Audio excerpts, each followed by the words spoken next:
Sebelumnya, Assalamualaikum warahmatullahi wabarakatuh. Terima kasih kepada Bapak dosen Farihul Lutfi dan teman-teman yang sudah menonton video penjelasan materi dari kami. Saya perwakilan dari kelompok 7 ingin menyampaikan materi ragam sastra tahun 2000-an dan setelahnya.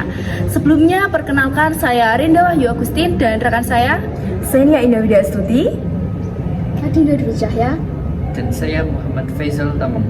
Baik, kami akan menjelaskan materi yang pertama yang akan saya bawakan. Baik, ragam sastra yang pertama yaitu sastra kritik sosial. Apa itu sastra kritik sosial? Yaitu setelah Indonesia mengalami reformasi, masyarakat memiliki ruang gerak yang lebih luas. Masyarakat memperoleh kebebasan dalam mengekspresikan penilaiannya terhadap sesuatu. Hal tersebut juga mendorong adanya corak sastra kritik sosial dalam angkatan sastra tahun 2000-an. Kritik sosial ini muncul karena kesadaran pengarang terhadap keadaan sosial yang dialami oleh pengarang. Pengarang merasakan sesuatu yang ganjil dalam kehidupannya, kemudian pengarang menuangkan isi pikirannya terhadap keadaan sosial yang dinilai ganjil ke dalam sebuah karya sastra. Contoh dari karya sastra kritik sosial yaitu sastra novel O karya Eka Kurniawan, novel yang mengangkat keadaan sosial yang terjadi di Jakarta setelah kerusuhan Mei 1998. Baik, untuk materi selanjutnya akan disampaikan oleh Tamam. Baik, ragam sastra yang kedua adalah karya populer. Apa itu karya populer? Karya populer merupakan karya sastra yang banyak diminati oleh masyarakat luas. Masalah yang diangkat dalam karya sastra populer adalah masalah yang dekat dengan kehidupan sehari-hari. Penulisan sastra populer cenderung menggunakan bahasa sehari-hari di kalangan remaja. Nah, kedua hal tersebut menjadi daya tarik yang menyebabkan karya populer ini banyak digemari. Namun, sastra populer memiliki kelemahan. Sastra populer bersifat tren.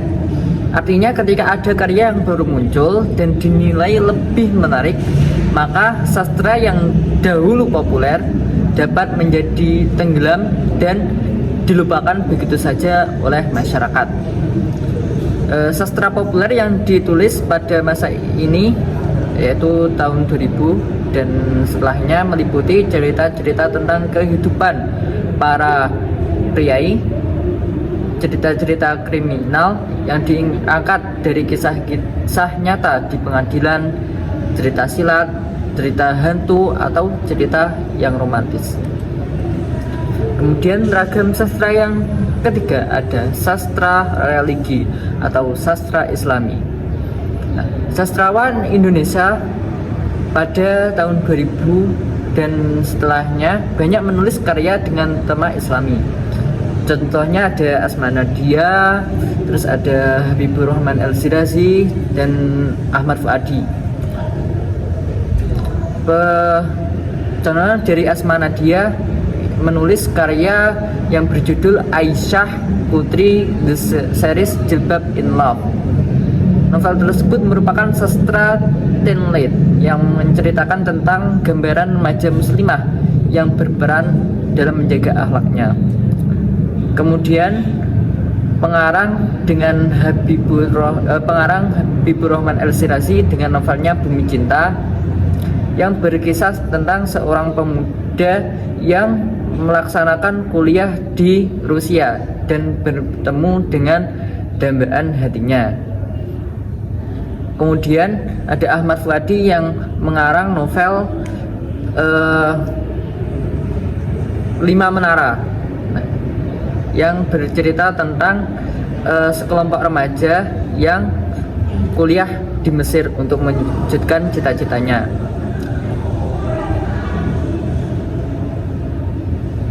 Kemudian presentasi selanjutnya akan disampaikan oleh rekan saya, Mbak Senia.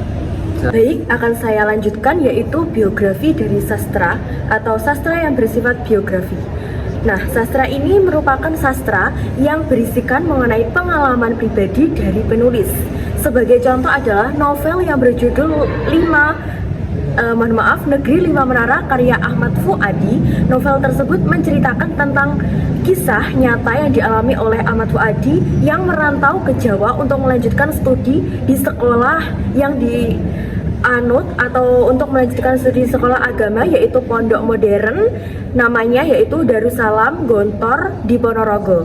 Berbagai pengalaman diperolehnya, Fuadi sepertinya banyak memperoleh ilmu serta motivasi ketika masuk ke dalam pondok pesantren tersebut, menjadi inspirasi untuk menulis sebuah novel yang berjudul Negeri 5 Menara tersebut. Oke, yang kedua ada ekranasi sastra. Apa itu ekranasi sastra? Yaitu merupakan pengangkatan sebuah karya sastra novel ke dalam sebuah film atau series. Sederhananya, ekranasi sastra merupakan perubahan atau adaptasi dari karya sastra ke dalam bentuk visual atau ke film.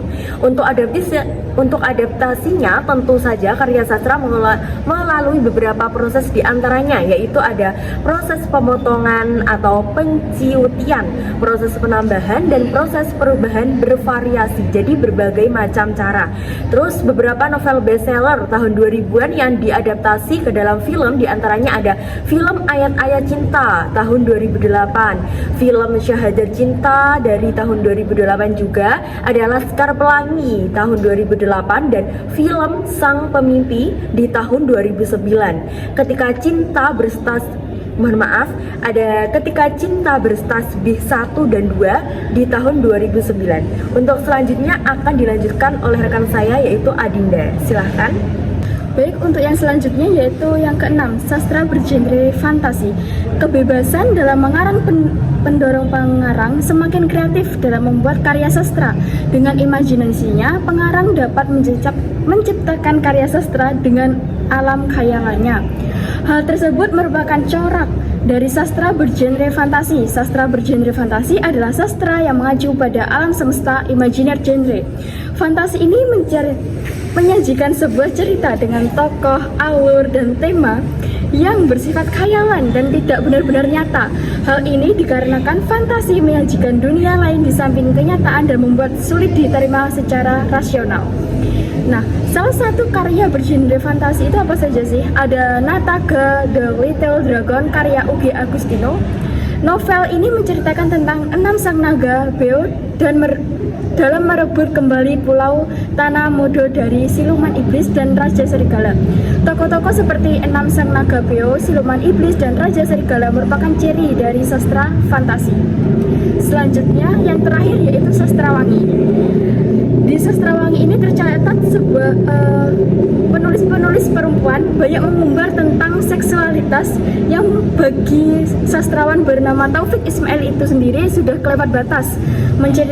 Mencermati nama-nama pengarang yang terlibat itu ada Jenar Maisa Ayu lewat kumpulan cerpennya yang berjudul Jangan Main-Main Dengan Kelaminmu, dan novelnya Naila Ayu Utami lewat Saman dan Larungnya, Dinar Rahayu dalam novelnya Ode untuk Leopold von Sacher-Weishaupt, Ratih Kumala dalam novelnya Tabula Rasa. Dari karya-karya tersebut terkesan mengumbar persoalan seks dan dengan segala sudut pandang dan alasan yang membututinya. Sejarah pun menggambarkan Sastrawangi itu sendiri sebagai seksualitas menjadi peristiwa yang memancing caci puji dari wilayah kesusastraan dalam menjelmakan peristiwa kemasyarakatan yang berbuntut dari pencekalan, penyensoran, dan pemberhangusan dari Sastrawangi tersebut. Selanjutnya saya serahkan ke moderator. Baik, itu tadi pemaparan materi dari kelompok kami. Apabila ada salah kata kami mohon maaf. Saya perwakilan dari kelompok 7 mengucapkan terima kasih. Saya akhiri. Wassalamualaikum warahmatullahi wabarakatuh. Bye-bye.